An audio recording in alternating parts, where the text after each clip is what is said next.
Good evening, gentle listener, and welcome to Distractible, a Wood Elf production, with your hosts, the brilliant Bob, majestic Mark, and witty Wade. This week, the side-splitting triform of comedy honed their sights on conundrums that would defeat a Holmes, Marple, or Columbo. For today, they discuss the perfect crime. Please prepare thy deer hunter hats and enjoy the show.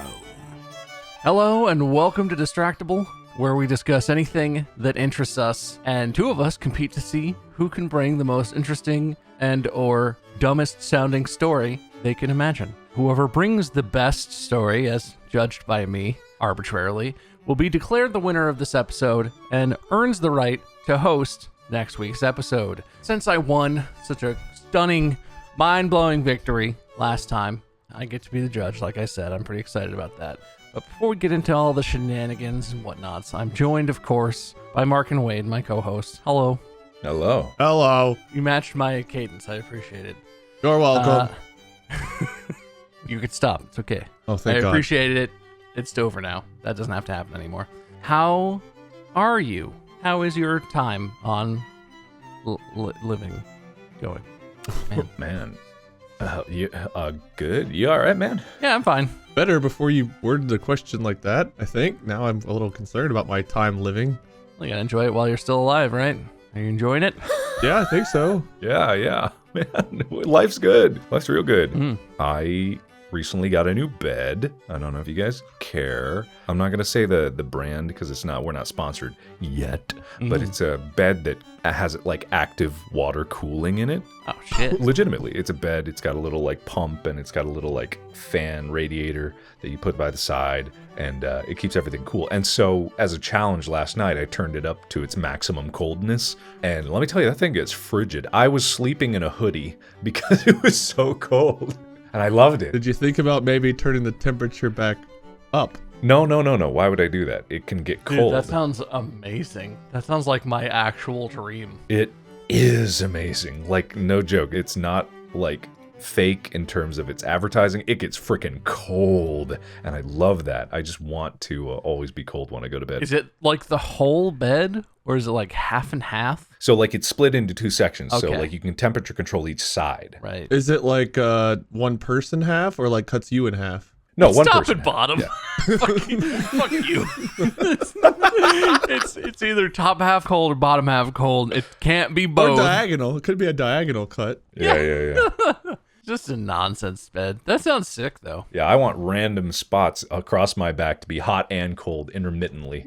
I want to wake up in a night. Oh, yeah, like a plaid pattern or something. Yeah. Is that like classy and self-contained, or are you sleeping on like an early 2000s computer liquid cooling rig with like a tank on the side? It's actually fantastic. It's not uncomfortable to sleep on. It's just like we got the bed and the top, because it's like the actual radiative part is like this almost like mattress cover you put on and zip it up to their mattress, and you can kind of feel the water pipes running through it, but it's really not that bad. It's quite nice. I like it a lot. How much is a 16-core water-cooled 4080 Ti bed?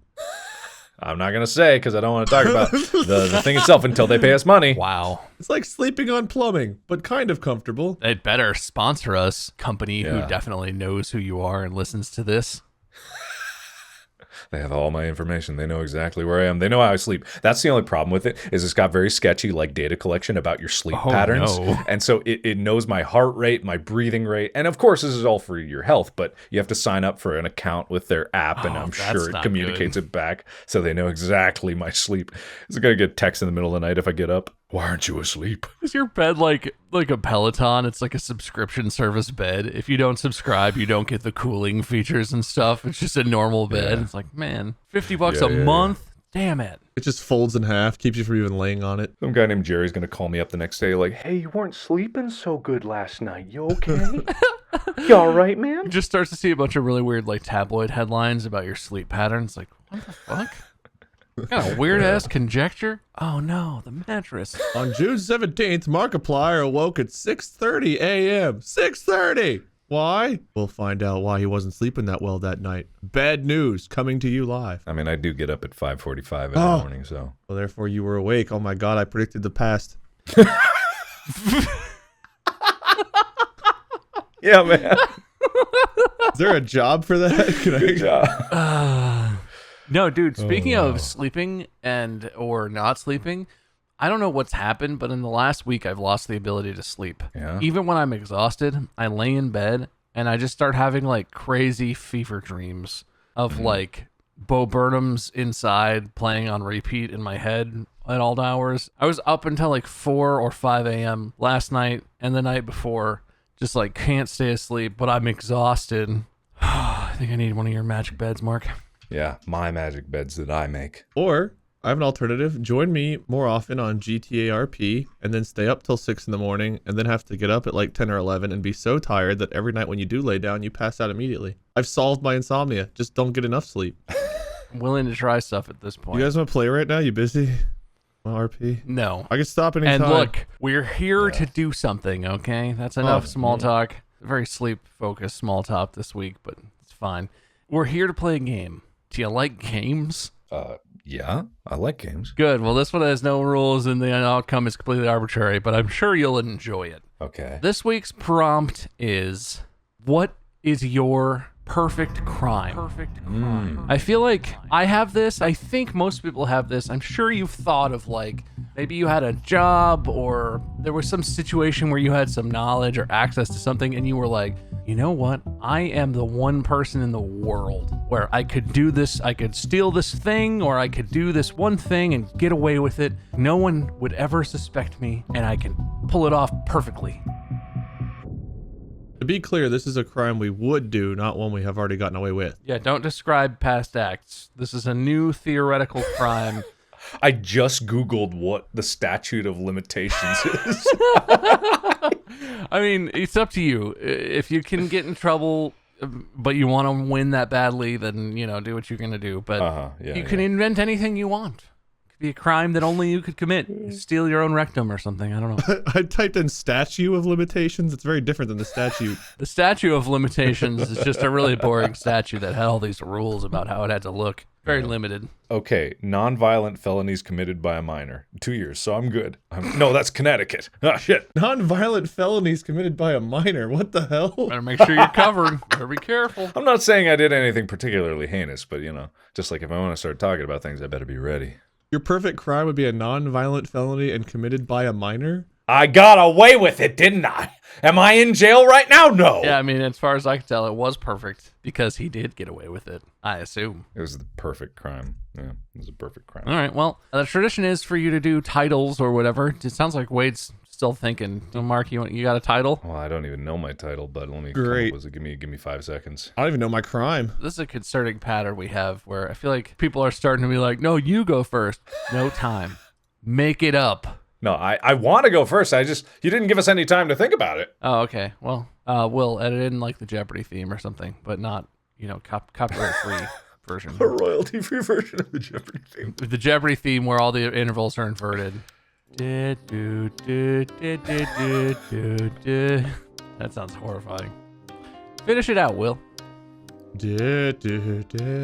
Is your name Will, motherfucker? Where there's a Will, there's a Wade. You're supposed to be thinking right now. I came up with something. I know for a fact you can't think and talk. Done. Title. My Player 2. Oh, I've got an even better story. Okay, well. See, Mark's out here thinking. Oh, let me come up with a title for this one. It makes me look terrible and stupid, but it's fine. You ready? Are you guys ready for it? Oh, yeah. The title is called I Did It for Love. Oh, okay. All right, so Mark, we've got I Did It for Love. Are you sticking with your Wade? My Player 2? I'll think about it. I'll let Mark go first, like I said. Maybe I will. No, come on, play the game. Otherwise, this whole show falls apart. I just yelled something. No, I'm keeping Player 2, and I'll make it fit. Just because I'm super curious, I actually do want to hear Mark's first. I knew it. I know, I'm totally letting Wade cop out and think, even though he's not going to think, he's just going to say some bullshit. No, I had a crime ready. Sure. Yeah. Who did you do it for? Who's love? Okay. All right. So I think I was 15 years old at the time. I'm not 100% sure, but something like that, maybe 14. And so there's a preview story of this that I have to explain because it kind of sets up the reasoning of why I did this. So it was like sophomore year at homecoming. And I'm going with no date. I'm just going with some friends. And I could get into more description of this evening, but let's just say, in summary, I went there alone and I left there not alone. Nice. You know what I mean? Yeah. No, not nice. All right. Not nice, because one of my friends came with a date. Oh.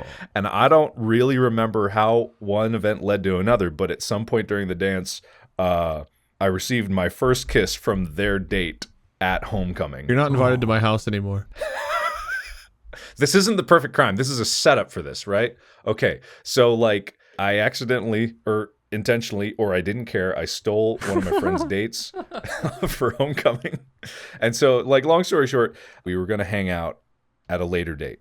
And I think it was Harry Potter and the Goblet of Fire was having their midnight release premiere thing the following week. Dude, I went to the midnight release of that one too. Yeah. So did I, kind of. Was that the one that came out before Order of the Phoenix? Yeah, that's the fourth one. Okay. Yeah, it's fourth one. Okay, got it. Yeah. So this person, I forget what their name is, so I'm going to call them... Smithers. Yeah, okay, Smithers. Yeah, so Smithers wanted to go out to the midnight premiere of Harry Potter and the Goblet of Fire and invited me, and we were going to make it like a date, but they were also going to be like with friends. And I... What a dumb name, Smithers. Yeah, so Smithers really wanted me to come along to this, and I really wanted to go. But, I had a very strict bedtime, 10 o'clock, and I'm in bed, and I can't go out. So I planned it perfectly that I was going to sneak out and go to this movie premiere. And, I had everything prepared. I went to bed. I waited to hear my dad and my stepmom go to bed, and I waited another 30 minutes. I slept in my bed with my clothes on because I was ready. And so when the time comes and I hear them close the door and it's quiet for a while, I slowly get out of bed. It's squeaking, but I'm being real careful about it, and I'm tiptoeing as carefully as I can. And before I left, just in case they came in my room and were wondering where I was, I left a little note being I went to a movie premiere. I'll come back to that note later because it's important, but I'll get it at the end. So I sneak out of the house, and I don't go out the front door. I go out the back door. It's not like our doors had beep beep beep alarms or anything, but I just thought the front door was not sneaky enough. Oh, too obvious. Yeah. Yeah, too obvious, Sure, right? sure. So I sneak out the back, and we have a sliding door in the back, and it also is way squeakier and way louder. You know how sliding doors are when they're old and they got dirt in there. And so it's like an earthquake. Yeah, exactly. I sneak out the back and I creep around the side, but I don't go around the side where my parents' bedroom is, because they could see me even though there's no windows that look out the side yard. When I sneak out that way, I went around the other way through the gravel, the very loud, crunchy gravel. So I sneak out the side and I get in the car, which I was still learning how to drive. So technically, I guess I was going to be driving illegally anyway. Wow. But I didn't care because I was doing it for love.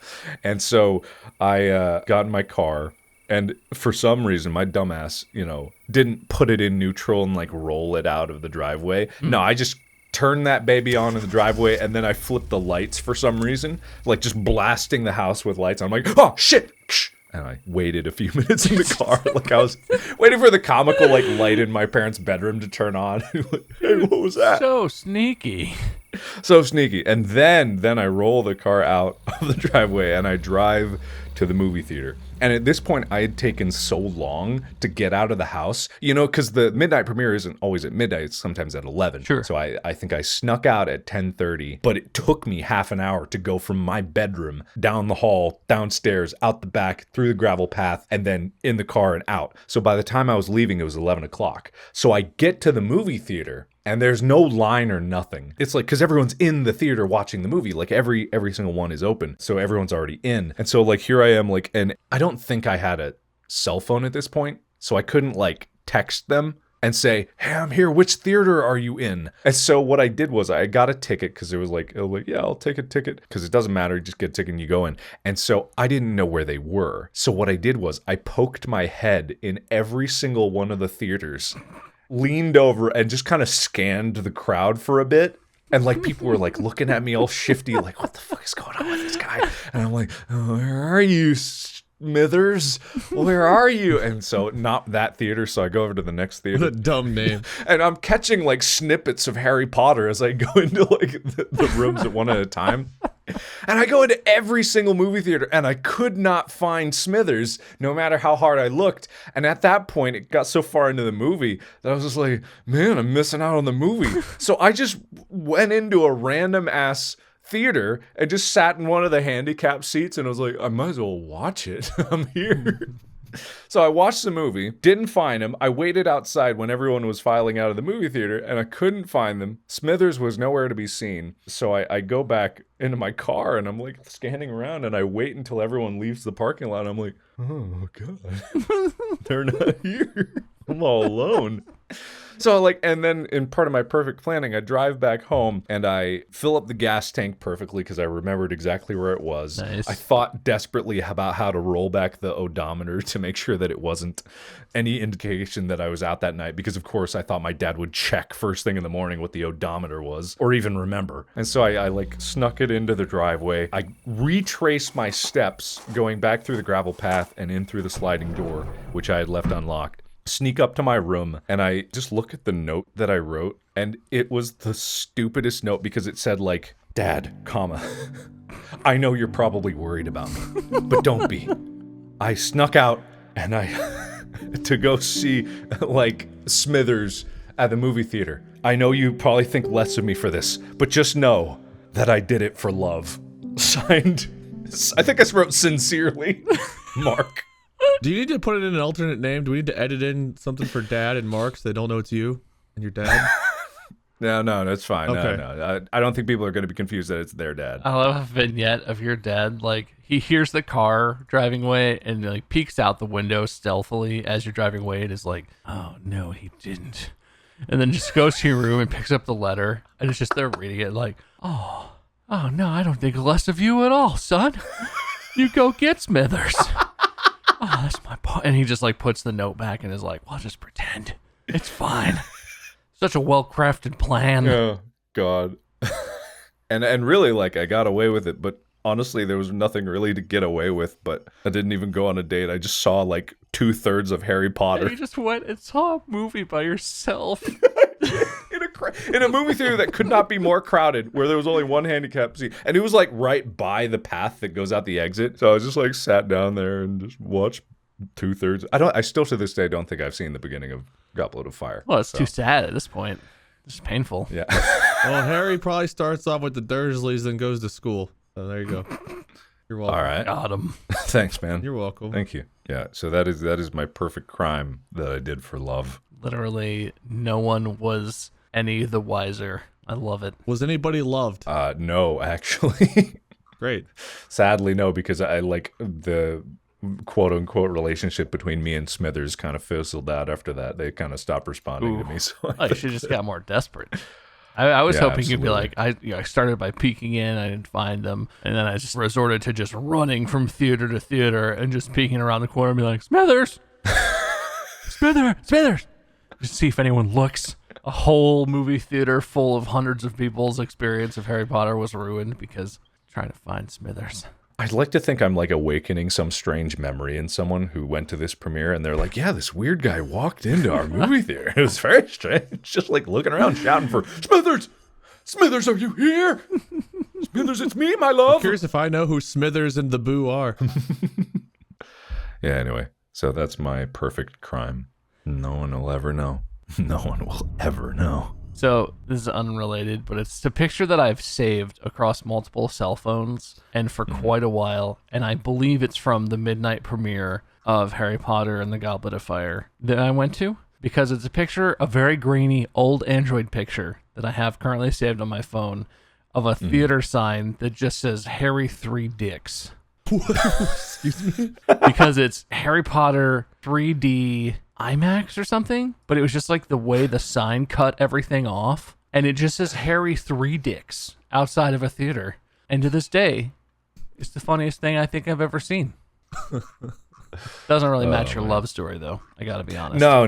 And I don't even know if you could call that a love story because there really was no love. And I hope that somewhere in my parents' house that letter is saved. Unless for some reason I would believe that I burned it. You know, I believe that I probably burned it. 100%. There can be no evidence. You got back, you had like a trash bag sitting, you put your clothes that you wore into a trash bag so you could take them separately to be disposed of so they wouldn't smell the popcorn butter on your clothes when they were doing your laundry. The whole thing. Yeah. Oh, man. I feel like everyone has done that. I don't have a specific story about sneaking out, but like all of those things you described are such big emotions from my childhood.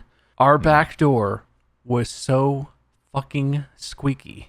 And the way my parents' house is structured, the back door is like under their bedroom, you know? And there's actually like a laundry chute from their closet to a closet that's right by the back door, which is also by the garage door. So there's like no good way out. I have so many memories of, I mean, I was a good kid. Don't listen to this, Mom and Dad. But I have so many memories of like getting to the back door and just like taking one tiny step at a time, and you unlock the lock and it clicks and it echoes through the whole house, like all that stuff. Yeah. Kids are morons. Pretty dumb. Very dumb. I mean, but also you can get away with it, I guess. perfect crime. Yeah. Literally no one was hurt, except maybe your pride, and no one was caught. I wonder how Smithers is doing. Hope they're okay. Call him up. Smithers, do you want to come on the show?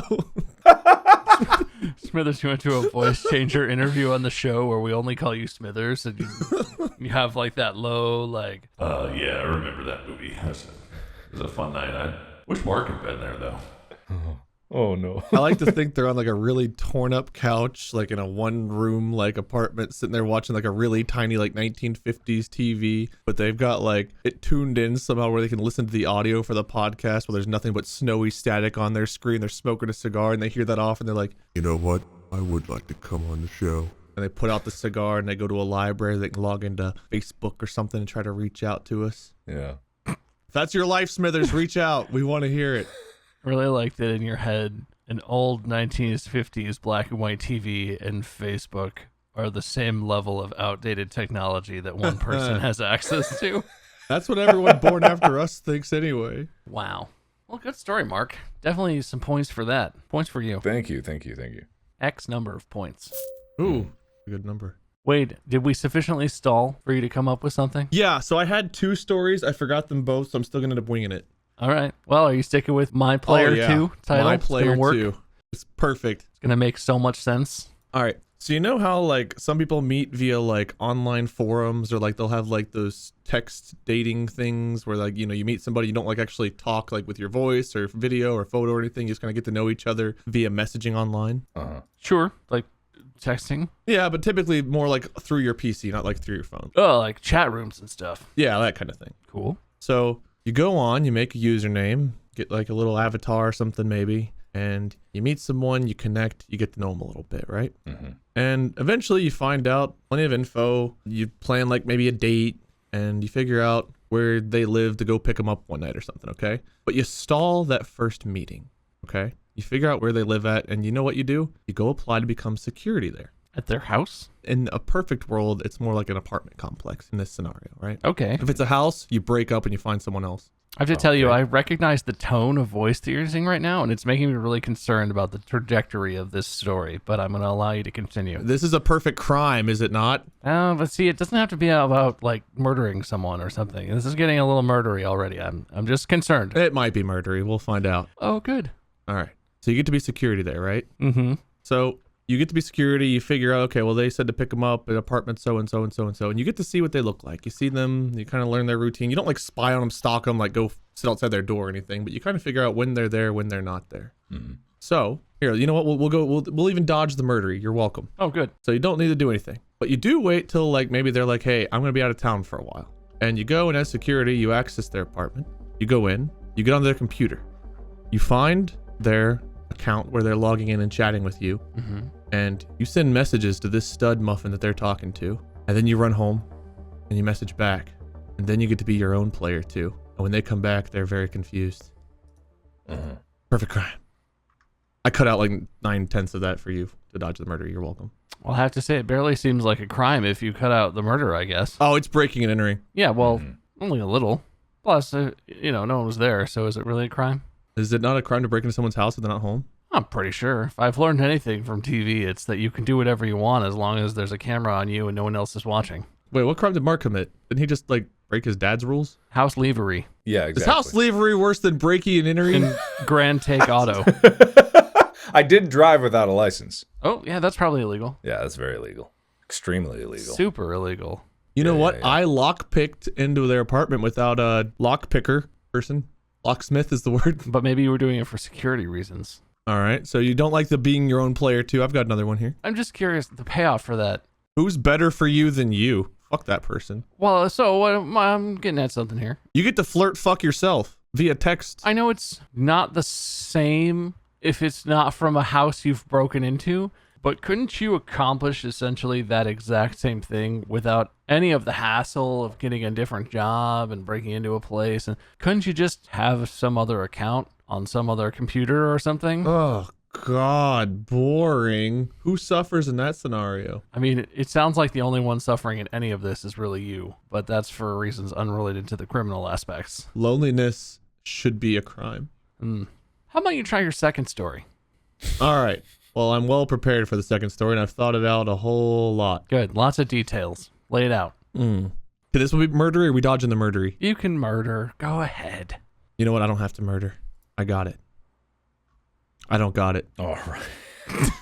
What do you guys think of water balloons? They're nice, right? Big fan of water balloons, man. I like water balloons, yeah. All right.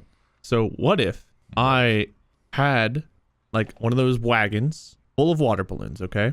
One of those wagons? One of the one we talked about these on the show, like the red wagon with the wood thing around. Okay, like a removable side red wagon. Okay. Like normal pulley wagon, okay? So you get a bunch of water balloons, however much it takes to fill up. They're ready to go. These are water balloons that are ready to go. And you go to a park, okay? A park where people are having picnics, walking their dogs, doing that kind of thing. Just a good old fashioned relaxing park. Mm-hmm. You find a spot kind of hidden where not too many people go, but it's still within range of being at the park. And you bring a shovel, you dig a hole, and you put the water balloons in there, and you kind of loosely cover them up to where they're not going to pop from the weight, but they're still covered. Okay? And you get the wagon, you get out of there. And you come back at a later date, next day, same day, whatever, and you dig out the water balloons. It's like a crowded, warm day, and you just start launching them at people. Where it's like Armageddon of water balloons. And if they start to catch on where they're coming from, you fucking book it out of there. Perfect crime. Did I do it that time? Is that a good crime? I guess I'm trying I'll call it, the title is the park wettening. Moistening of the park. Yeah, I was gonna say that kind of just sounds like you mispronounced the park wedding. All right, the moistening of the park. I feel like there could be way more that could be done in terms of the perfect crime. All right, the water balloons are full of syrup. Oh, that's better. I still struggle to find any serious criminal activity in that story. Of serious criminal activity. Okay. Yeah, it's more like a public nuisance. They're full of acid. Oh my god. Ooh, that escalated. Is that a crime? That's definitely a crime, yeah. Yes! I got there. Yeah. I got it. Battery acid balloons. I don't know if that's perfect, though. I feel like you're just standing in front of a crowd of people throwing acid balloons at them. They definitely know it was you. You build a catapult and you launch them. Okay. You're still standing in kind of a public place. It would be hard to conceal the sounds and activities of a catapult. You invent a jetpack and you fly way overhead where they can't see you. Okay, so you're sort of jetpack hand bombing people with acid balloons. Yeah. I would steer away from acid stuff because those are actual attacks that happen and they're horribly disfiguring and they're pretty depressing to talk about. All right. Well, we'll go back to syrup. Syrup with, criminal levels of sugar. You're going to get so much sugar. You throw up sugar. You're trying to induce hyperglycemia? You know what? I got it. Okay.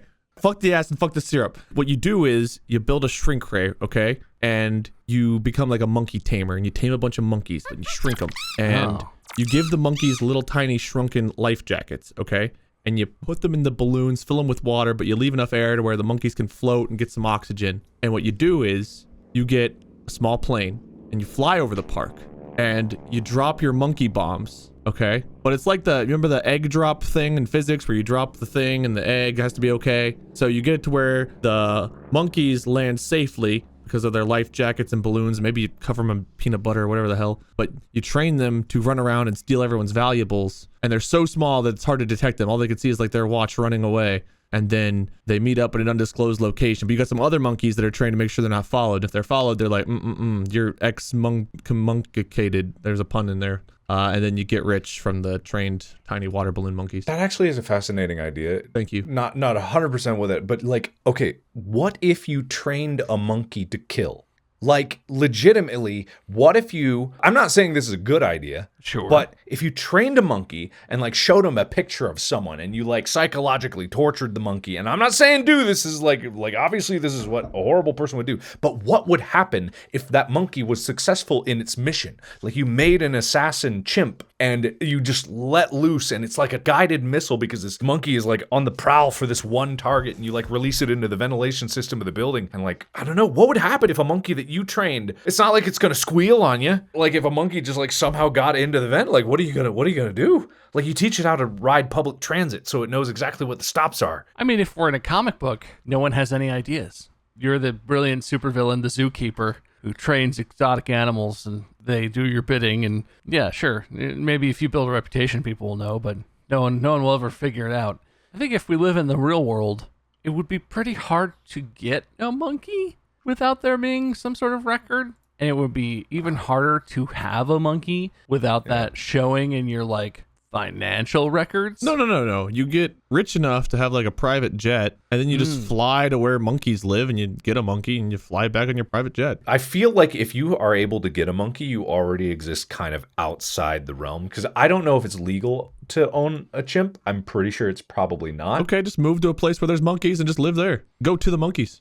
Don't bring them to you. No. I mean, like if you're there, you're already in the realm of kind of living outside the law. So people don't know that you have a monkey is what I'm saying. It's illegal to live in a country where monkeys run around? No. That's not what I'm saying. You're misconstruing my ideas. Of course. I'm saying if in America, if you have access to monkeys, no one's going to know that you have a monkey, right? Because you got the monkey to kill all the people that gave you the monkey. Ooh. And then everything is a closed loop from start to finish. You train 3 monkeys, one to go after the people that sold you the monkeys, one to kill the other monkey so it doesn't squeal, and then the one to complete the mission. This is sounding kind of murdery with the killing. That's the entire premise of this. The perfect crime has to be the most heinous possible. It's about getting away with the absolute, utmost, most devious thing that you can and getting away with it perfectly. Right?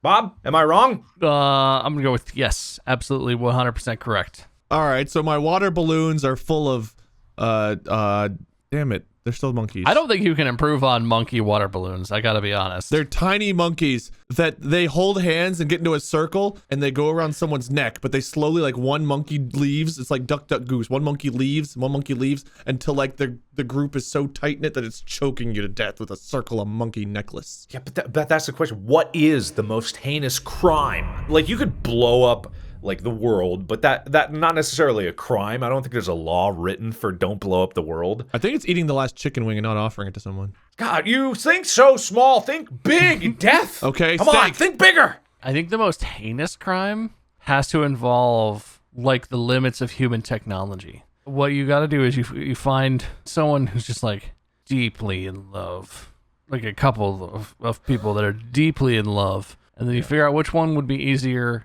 to sort of, snatch up, whatever. You're a rich person, so that's easy to accomplish, I assume. And what you do is you put the one that you've taken on a spaceship. You buy out all the seats on a Virgin Galactic flight, and you rig it so that it doesn't just go into low orbit and then come back and land and ever. It goes permanently into a geostationary orbit directly above the home of the lover that you stole them away from. And you angle the Virgin Galactic space plane, whatever the hell it is, their craft. There's a big reflective bottom on it, I assume, because space stuff. Angle it so that it shines the light of the moon or the sun or whatever you can catch directly onto the house that the lover lives in, into the windows. Their entire life is ruined by the existence of the spacecraft that houses their beloved in space, where they shall never reach them. Plenty of food, air, and water, by the way, on the spacecraft. Not trying to kill the person, but you just have them endlessly suspended a couple 100,000 feet above the love of their life. And they just know, like, this is not going to end well. There's nothing they can do. You can't just go into space on your own. That would be such torment, right? Yeah. But I mean, like, crime. I'm thinking, like, comic book levels of heinous crimes, like stealing Mount Rushmore. How would you perfectly steal Mount Rushmore? Or like the Eiffel Tower? Well, you take my monkey shrink ray. You have a monkey shrink ray? Just specifically for monkeys or operated by monkeys? Well, that's what I used it primarily, but you just hit Mount Rushmore with it. It becomes like a small little rock. You put it in your pocket and you got Mount Rushmore. Okay, well, if we're in the world of magic technology, then I guess you could just do anything with that. Oh, condensing in atoms isn't that out of the realm of possibility. I think the way that you steal Mount Rushmore is not by actually, like, taking possession of it. And you don't, like, put other faces on it or something that would basically be impossible. But you artistically alter the faces so they're, like, really off-putting. Oh, it's like when people restore art and they do a really bad job of restoring the art, but you do it for Mount Rushmore. Damn, I'm just going to call art restorers out like that. But yeah. Some of them are awful. Good God. No, specifically that one. What was it? It was like a picture of Jesus in South America somewhere, like Jesus art restoration. No, I'm dead serious. Is that the one that looked more like Ronald McDonald after they were done? I mean, I don't know what you think Ronald McDonald looks like, but if this looks like Ronald McDonald. Oh, okay. No, yeah. I can see that. It's a botch up. For people that still can't see anything because our website is so good, how would they find this image? I don't know. Look up what I just said. Jesus art restoration. Bad. Monkey Christ is what that picture is referred to as. Oh, man. What the hell happened? He kind of looks like a really poorly drawn sloth. It kind of looks like they showed the original damaged painting to a child and were like, can you paint a new one? And the kid was like, okay, and had a really good time. Look at the mouth. I mean, the eyes are bad, but look at that mouth. Look at the demon eyes. He has no irises. Yeah, the fully blacked out eyes. Yeah. I think that's like a glare, like the little glint in the eye. Oh, then in that case, he has no white of his eyes. He just has black eyes. Also, the neck on this man. The neck. What a neck. The beard is gone. It's just hair, no ears, and neck beard. God damn. In 2012, Cecilia Jimenez, an 82-year-old widow and amateur painter, attempted to restore Ecce homo. an almost century-old fresco of Jesus crowned with thorns in her local church in Borja, Spain. Despite a valiant effort, the tragically failed restoration went viral, and Jimenez, I don't know, attempt was met with mockery. Jimenez. You uncivilized swine. I took 4 years of Spanish, therefore I have no excuse. I should be ashamed.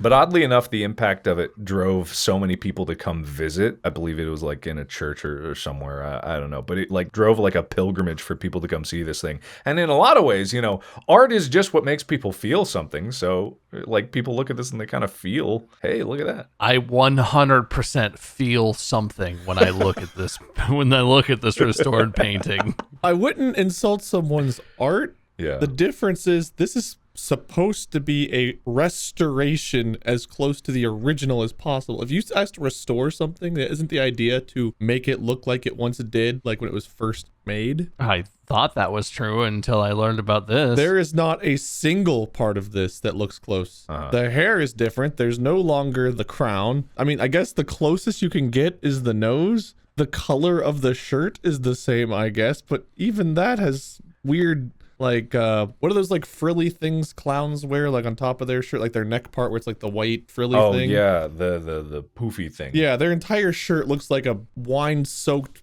Yeah,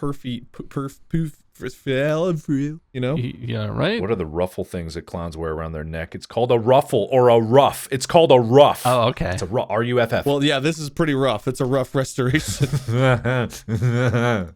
You set it up. I just hit it out of the park. Yeah, you did, man. Park of the Monkeys. You crushed it. You crushed it. You know what? This is the perfect crime. We found the perfect crime. Become paint restorers and ruin everything ever. This woman was like, yes, I'll convince them that I know how to restore art. Yeah. And then I'll take their apparently worthless piece of art and absolutely desecrate it. Yeah. I'm shocked that there isn't an NFT being sold of that restored painting.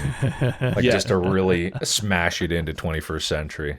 Just really pull this all together. This isn't the only one of these, right? There's like several really awful art restoration things. Oh, there's been tons over the years. I mean, it's hard. You essentially have to be a good artist to do Yeah. it. So I imagine it's quite difficult to restore art and make it look good and actually make it match in a way and stuff. Yeah. Well, I agree. It should be really difficult, but you shouldn't volunteer to do it unless you can. Hey, you gotta learn somehow.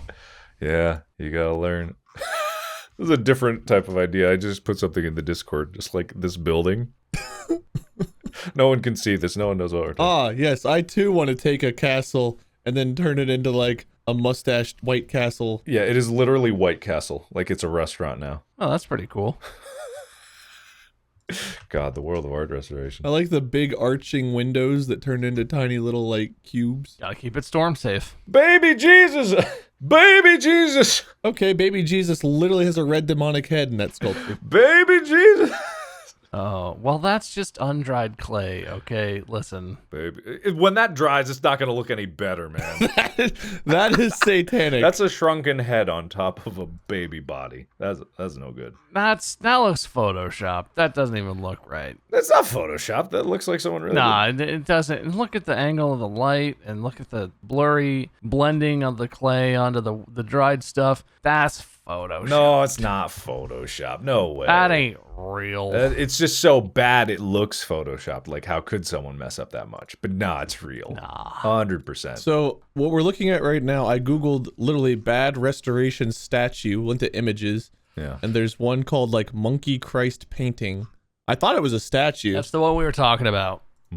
Yeah, that's the one. Yeah. Echo Mono is what the one we were originally talking about is referred to as. Behold the monkey. Behold the monkey. Behold my monkey. Oh, that brings up an interesting conundrum. So back to Mount Rushmore and the perfect crime. Oh, yeah. What if while you were there, you were like some kind of restorer, but you did a very meticulous job of replacing Mount Rushmore with a perfect recreation that you made? You know, like Andy Dufresne in Shawshank Redemption. You know how he carried like little bits of rocks in his pocket? Like every day you went home with like a piece of it. And over the course of like 40 years, you replaced the entirety of Mount Rushmore so that what is Mount Rushmore in Mount Rushmore is no longer Mount Rushmore, and you have the real reassembled Mount Rushmore in your backyard somewhere. Like, at what point does it not become Mount Rushmore anymore and you have the real Mount Rushmore? And if no one knows, is it the perfect crime because no one ever thinks that they were robbed, but you know you've got Mount Rushmore in your backyard? Isn't this the story of the boat where like you slowly replace like the wooden boards of a boat over the course of like a lifetime, and then eventually all the boards have been replaced? Is it the same boat? Yeah, exactly. It's that question, It's right? like if you and I exchanged atoms one at a time and we replaced each other, like my nose atom to your nose atom, and we just replaced. At what point do I become you and you become me? Do you look like you, and like, are you still technically you just with my atoms at this point? Like, do you still have your memories? No, it's recreating you with me. So like we'd start from the feet Well, it's up. essentially like teleporting too, right? Yeah, exactly. If you have a teleporting machine, like a Star Trek teleporter or whatever, it is not physically the exact same atoms and the exact same arrangement. Yeah. Even if it's mostly the same atoms. Uh-huh. Yeah. No. Well, this is an interesting philosophical discussion, but I think the thing about the Rushmore crime is like the thing that makes Mount Rushmore valuable is its location in whichever Dakota it's in. I don't remember because I don't know anything about the Dakotas, but like, Is it in the U.S.? Yeah, yes. yes. I know. I was just. Okay. I couldn't tell if you were serious or not because I know you too well. I figured the U.S. president's on the rocks would probably I'd be pretty American if something like that was in another country, though. Just because some American was like, God, I love our country. I just got to carve this mountain now. Went to Canada to see Mount Rushmore. But anyway, the value isn't really transferred. Like if someone came over to your house and saw your real Rushmore in your backyard, they'd be like, oh, cool, you got a replica of Mount Rushmore. And even if you could empirically prove to them, like, no, this is the real route, but they'd be like, no, the real one's the mountain. It's up on the mountain. It's still over there. Well, the moment you replace the first rock, wouldn't that become part of Mount Rushmore? Right, well, that's what I'm saying. Anything that is a part of the monument, where it stands as it stands, unless people know it's been like tampered with, I don't know if you've really stolen any of the actual value. True. You might gain some self-satisfaction, but like in terms of committing a crime, I feel like you do need to gain the value of whatever it is. Whatever you've done that is criminal. If it doesn't gain you anything, it may technically be criminal, but also it's essentially pointless. Yeah. Was it criminal though? Like here's another scenario. What if you wanted to kill somebody, but you made a perfect clone and you got a brain scan of them, you put it in the new body. Let's say this body thought this was the person, lived out their life just as if they went to sleep one day, they woke up back in their bed, but they were replaced with the new one you made, but you've got the original one in your basement, and you tell them everything that you did, and you let them know, and you kill them, like you murder them, but no one would ever know. Even if they found the body of the person that you killed, they'd be so confused because the person who you killed is still living their life as if nothing happened, but they're a different person, just they think they're the original. Like, is that a crime? Did you get the satisfaction of killing that person? Yes. You'd still murder someone. True. But the question isn't whether or not it's a crime. It's like, do you get the quote unquote value? Like, say this was a horrible person that wronged you in a terrible way and you needed revenge and you did this to get revenge. I feel like you do kind of get the value for that. If it's purely vindictive and you just want the person that you despise to know that you've done this, I feel like if you do it the way you describe and you tell them what you did and they live with the horror of understanding that a clone has like replaced them and then you kill them, I feel like that is some kind of crazy deranged form of torture. Like that's really messed up for that person. And the value is all yours too. Like this isn't like everyone else has to be in on it. This is literally just like satisfaction for you. And if you would get satisfaction out of it, then yeah, there would be the value. It's not the same thing as like would their family suffer that they never knew, because they would never know. Man, what if you changed your physical appearance to perfectly match the person you're killing and you take over their life? Ooh. Now that would be sweet revenge. I can't remember what it's called. Have you guys seen? There's a Netflix show, an original show starring, I think it's Jason Bateman, where almost this exact premise takes place. Have you guys seen that? Well, we only take our ideas from other places. I know, and people, nothing and is. we act like it's I ours. steal everything I say. Yeah. This is like that 2005 movie. Remember that 2005 movie? The Clone Wars? Something, our hair episodes. Is this what the Clone Wars is about? Yeah, I think so. With Padme and Anakin. Sure. I don't know. I mean, so just because I have a law degree and everything, legally speaking, it's not funny, but like watching that play out in court would be kind of weird, because in court, essentially, if someone found, the body of the person you killed when their clone was still living, you have to prove that you killed someone, right? Yeah. To be found guilty of murder. The prosecutor has to prove that you killed someone. I mean, obviously, they could prove that you killed like a human, some person, I guess, because you've got this dead body in your basement. But you can prove that the person they're accusing you of murdering is not dead. Because you can literally call the person, they'll be subpoenaed or whatever they are, and you show them to the court, and you're like, look, they're not dead. I don't know what would happen. Like, obviously, you killed someone. They'd have to figure out that they were a clone, and they'd have to prove that there was a cloning process, and some of that have to prove that, I mean, I don't know, they'd probably go to the Supreme Court to decide whether clones constituted real people. There'd be a lot of questions to answer. Well, I mean, just twins alone, I think, already establish a precedent for genetically identical people being independent. Sure. But also just like a clone with the exact same thoughts. Like, technology questions aside, it's kind of an interesting conundrum. Like, here's the body of the person you killed. They have all the evidence, but also just like hey, here's the person you say I killed. Like, ask them anything. They'll be just as confused as you are. Yeah. Well, and what would really be a nightmare is when the cloned person looks at the pictures of themselves all murdered or whatever. They look at the picture of their dead body in a freezer. Yeah. That's messed up. I hope cloning never actually happens, man. Humanity's so fucked if man. cloning becomes a reality. What if they could clone your body without cloning your mind? And that way you could just, like, if you need to, like, get an organ replaced or something, they could That's just another take it movie. from... God damn it. We did that movie. Yeah, we did. I mean, we thought of that. we thought of that movie. Oh. Yeah. But like, no, have you guys seen The Prestige? Yes. Wait, have you seen The Prestige? I don't remember. It's like the two magicians who hate each other. It's got a hell of a twist. Yes. I have seen that. Okay, yeah. So, like, spoilers for anybody who hasn't seen The Prestige, you should go see it. It's a pretty cool movie. But, they hire Tesla to make, like, the teleportation machine, but it's not a teleportation machine. It's a duplication machine.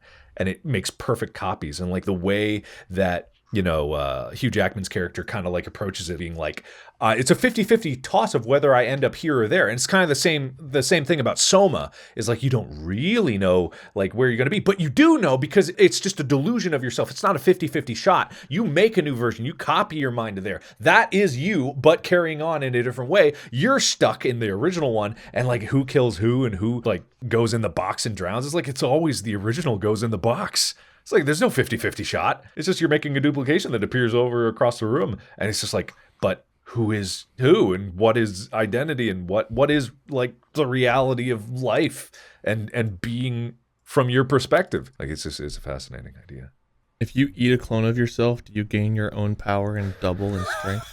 Only if you eat the heart. Yeah, everybody knows that. Ooh, Yeah. I would eat my own heart. I don't think I could do it, but partially because heart is really kind of gross and chewy, especially big ones like humans have. You've eaten human heart before? No, I've eaten like beef heart before, I think. Perfect crime. I don't think that's a crime at all. What happens if you replace someone, but not with a clone, but with mechanical organs, and they don't know? So you replace their lungs one day, and they don't know, and then you replace their heart and their liver and their guts, and until their entire insides is mechanical, and then you bring them over one day, and you just show them your big rack of organs, and it's like laid out in a perfect recreation, and then you say to them, "All I need now is your skin to finish off, and then you will be over there, but it'll be you." And like you take the skin off of them and you put it on their organs again, and then they're back alive. Like you make them fall asleep and then you put them there and then you show them the mechanical version of themselves, and you just really mess with their brain. You know what I mean? Mm-hmm. Wouldn't that be cool? Mm-hmm. Cool. Was the question, would it be cool or a crime? Because now I'm a little bit more concerned. I'm pretty sure we've decided these are all crimes, but wouldn't it be cool? No, I thought you were going to say we've decided these are all cool. These are all cool ideas, guys. All crime is cool. I think we can all agree. Yeah, man. Guys, I really want to go out and commit some crimes. Specifically art restoration and body replacement crimes. I want water balloon monkeys. All right, well, I didn't say it, but at the conclusion of yours, Wade, points, I guess. Some points. Ooh! I really like monkey balloons, but I really have mixed feelings about all the other parts of your ideas. So Mark's got more murdery than mine, for the record. I dodged the murdery for you. What's wrong with murdery? I was really feeling Mark's ideas until the last thing he got really overexcited about there. I don't feel comfortable. What, the organ replacement by mechanical things? When I visit you, I'm staying in a hotel, just to be clear. You don't know how many organs you've had replaced already, man. Yeah, well, I don't want any more. You might go check. No, thank you. Kinda wanna What if be he sure. just needs your skin? Yeah, I really do just need your skin. Well, at if you this just point. need my skin, I guess we might as well go all the way. But It won't be any different to you. It's not you giving me your skin. It's you getting all your organs back. wait, if I get to be Mecha me, does that mean I live forever? Can I stay Mecha Bob? Well, no, Mecha Bob, but like I just need to copy your brain. But I'm going to take your skin and brain and put it in this. Actually, maybe I've already replaced your brain with Mecha Brain. Oh, Would you ever know? does not compute. Yeah. Have you gotten a call about your Mecha Brain's extended warranty yet? Just hit it with the Westworld. That doesn't look like much of anything to me. It's over. That's the end. No more ideas, okay. please. It was a bit, and now I'm honestly a little concerned, Mark. I don't know what sort of technology you have access to, and I know you're a little insane, so I'm a little worried about it. Wait. There was actually, wait, no, before we end this. What? Did you guys see, there was an article about this like 11-year-old college graduate. No. 11-year-old boy graduates from college as summa cum laude. Got his bachelor's degree in physics at the age of 11 after only a year in university. And I'm sure it was a situation where they were making a lot of corners cut because completing it in a year, yeah, it's very impressive, but you can't get that without the professors giving you a lot of help along the way and being very lenient. But also this kid said that I've already completed a few courses, he said in an interview. The boy added that he wants to work as a scientist in the future and plans to eventually, quote, replace as many parts of the body as possible with counterfeit organs. That is literally a quote from this kid. Ooh, that's questionable phrasing. I totally am on board with, I want to replace as many parts of the human body with surrogates and organic replacements as possible. counterfeit organs. Yeah. This kid's grummy dad in the background just like, yeah, graduate. And we'll get that organ business started. Come on, grow me some lungs. I mean, it probably is a situation where the parents are super pushy because it seems like that he was previously at the University of Technology in the Netherlands, but there was a dispute between his parents and the school. He was set to become the university's youngest graduate, but was not permitted to finish his studies. The school found it unrealistic for Simons to graduate before his 10th birthday, but his parents claim their son was a victim of bullying behavior. So it's clear their parents are like really pushing the super genius route, which is super stressful on a kid. Like, I can't imagine the kind of expectations you would have heaped on top of you. But they are clearly very, very smart and like gifted. But no matter how smart you are, I feel like there's no version of that that's completely healthy for a person to deal with. But yeah, boy 11 becomes second youngest graduate ever, plans to make humans immortal. oh, see, now that's the way you phrase that. That's the good shit. Plans to make humans immortal. Plans to invent type of gum that never loses its flavor. Ooh. It's one or the other. I would like that kind of gum. That would be Mark's favorite kind of gum. I don't know if I want to be immortal. Yeah. What if like the sun explodes and we're just like left here miserable and being tortured for all of existence? Yeah, there's too many people that are trying to be Tony Stark. There's not enough people trying to be Willy Wonka. And really, I feel like the Willy Wonka aspect is where the real fun's at. Yeah. Like, if I was to be an evil genius, it would be a Willy Wonka genius. Yeah, food. Candy for TV dinners in the palm of your hand. I like dinner. Okay, so Mark has some points. Wade has some points. Really trying not to What was the prompt on this episode? The perfect crime. Perfect crime. Yeah, we really wandered, really got out there. Art restoration. That lady must have gotten so much shit on the internet. The thing did not turn out very well, and it's very funny looking. Also, sorry to her, because I can't imagine that poor lady who did her best. I hope someone really liked it so much where they like hired her on full time. Like, you must paint everything for me. But anyway, because Mark brought that up, points.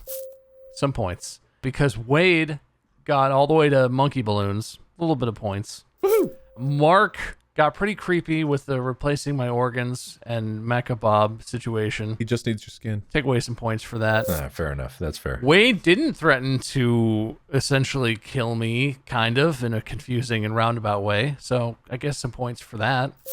And after a final tally of definitely some numbers, I think Mark wins. Yay! Oh. Hell yeah! Okay.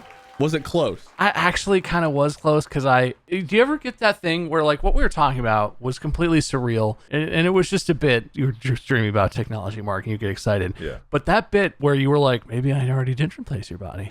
Maybe that got to the point where some part of my brain was like, wait, it's a joke, right?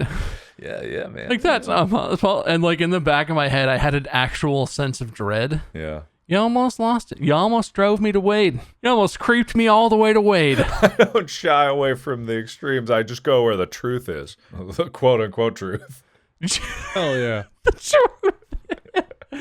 Well, you definitely found the truth. Yeah, I man. think. Yeah, man. Anyway, congratulations, Mark. Thank you very much. Good try, Wade. Yeah. I feel like you could have tried a little harder, but That's all I can ever offer. I'd like to thank my first love, Smithers, for supporting me through all of this. Really been. I thought Smithers was the one you stole your first love from. Yep.